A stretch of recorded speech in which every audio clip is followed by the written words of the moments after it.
Hey everybody, welcome back to the Peace and Liberty podcast. Sorry for all the breaks I've been taking, but I've been pretty much nonstop traveling for the past 2 months, and it's great to be able to settle down. If you can, donate to me on patreon.com/the Peace and Liberty podcast, and I'll also announce that I plan on doing the show Monday, Wednesday, Friday from now on. But anyways, it's good to be back from the Mises Institute. It was an amazing week. I met so many great people who are now lifelong friends to me. And I just have to say, I have a lot of friends who are wondering how to get a scholarship there. My response is this. One, are you in school? And if not, do you have a degree? And if you said no to both, then try to make some connections with people, whether it be the faculty or people who are closely related to the Institute. Just reach out to people. Now, they do give a few scholarships to quote unquote professionals. And honestly, I'm 26 years old myself and feel like I'm old, but some of my friends in their 30s feel like it's impossible to get involved, get back in school, etc. Stop telling yourself that. I'll be the first to say that's nonsense. Look, Mises was 58 years old when he married his wife. Another random example, Colonel Sanders was 52 years old when the first KFC was established. And if I remember correctly, it wasn't until he was in his 70s that KFC saw great success. So stop thinking you're out of time or missed your opportunity. The opportunities are right in front of you. Just go take them. So today I thought I'd talk about the old utopian socialists, because when you think about the origins of socialist thought, most people would think of Marx and Engels. Now, Marx and Engels developed what they called scientific socialism, and this was first coined by Proudhon in 1840. And in 1880, Engels used this to describe Marx's political and economic views. The idea is this, that their historical analysis, rather than being based on emotion, was based on science and the scientific method. So, for example, Marx would argue that rather than socialism being an idea that could come into existence, it was something that's gonna happen. It really doesn't matter if you're a skeptical socialist that thinks it's unrealistic in practice. No. Marx looked at, for example, the transformation from, say, the Stone Age to the Bronze Age to the Iron Age, and fast forwarding to, say, a capitalist society transforming into a feudalist society transforming into a capitalist society. He thought socialism was the next step. He thought workers are going to rise up and revolt because they'll refuse to work for such little profits. Marx also thought that the rate of profits of capitalists would decline slowly over time, leading to the constant lowering of wages. Again, it wasn't as if Marx thought, okay, we'll get to socialism by following step 1, 2, 3, 4, etc. He thought socialism was going to occur. There's no important point in even wasting time thinking about it. Now, of course, there is the question of, if people like Marx and Keynes had lived longer, would they have realized how wrong they were? Looking around today, obviously capitalism isn't on the verge of collapse. There's no doubt that socialism is ever more present on college campuses and among the intellectual elite, but the idea that we're about to see the collective of all workers rise up and revolt is just nonsense. At most, you'd see workers at one factory or wherever it may occur, and it would be a news story, and then it would be forgotten. So it's kind of hard to ignore that socialism relies on the masses revolting all at once.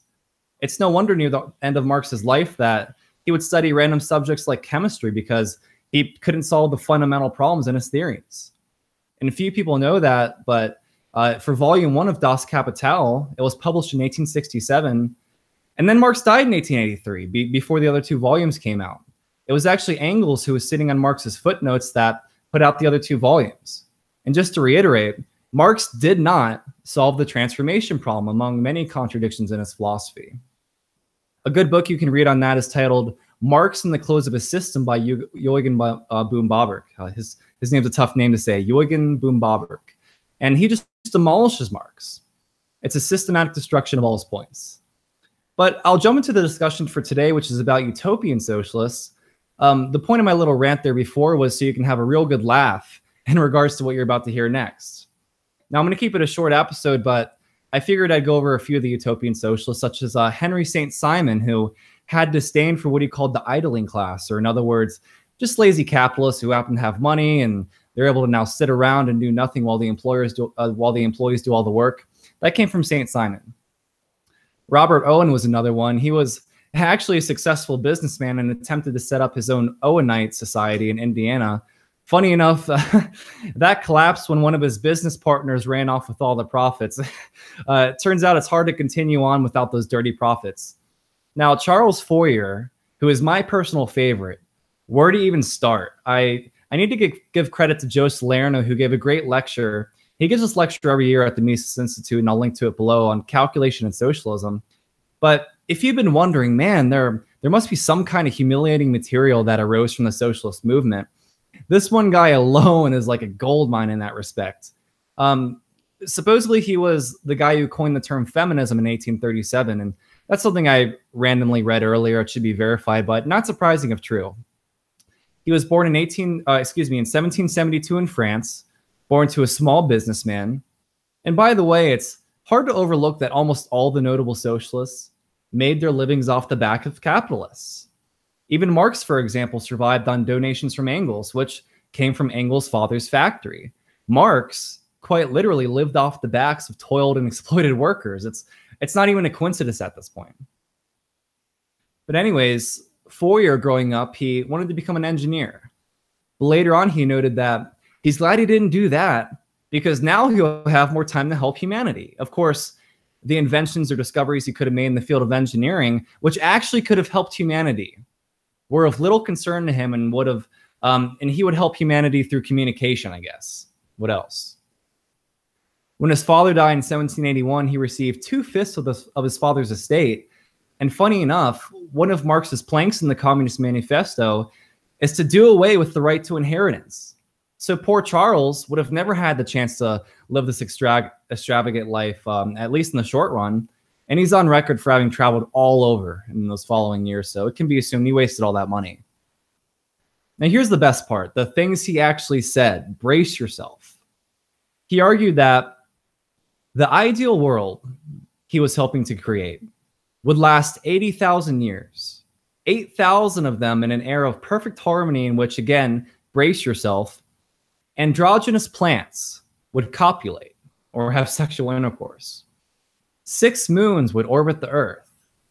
The North Pole would be milder than the Mediterranean. The seas would lose their salt and become oceans of lemonade. The world would contain 37 million poets equal to Homer, 37 million mathematicians equal to Newton, and 37 million dramatists equal to Moliere, although these are approximate estimates. He also argued that every woman would have 4 lovers or husbands simultaneously. So you kind of get why Marx wanted to disassociate with these nut jobs and create an ideology that's supposedly scientifically based. And one last thing I'll point out, and again, this is common among socialists, that they can create these communist societies and they'll flourish as a matter of fact. Well, Fourier had this idea of a phalanstery, which ideally consisted of 500 to 2,000 people working together in a little society, and they'd live in these buildings designed for the purpose. These actually exist all around the US and around the world for that matter, but most of them look like ghost towns today because obviously none of them worked. And you can just Google some of these places and you'll see what I mean. Well, I hope you all enjoyed this bit of information. I'll put out an episode tomorrow. And then from there, I'll be back on a Monday, Wednesday schedule, Friday schedule until further notice. If I ever have a buildup of episodes, I'll absolutely put out 5 a week. But I'm about to start the most difficult college semester of my life and have to find a balance there. But I appreciate all the support and all the things people reach out to me and say. None of it goes unnoticed. And like I mentioned in the beginning of the show, there are opportunities right in front of us all, and it's just up to us to take them. So the message of peace and liberty won't spread itself. I'll see you all back tomorrow, and we'll do it again. As always, for peace and liberty.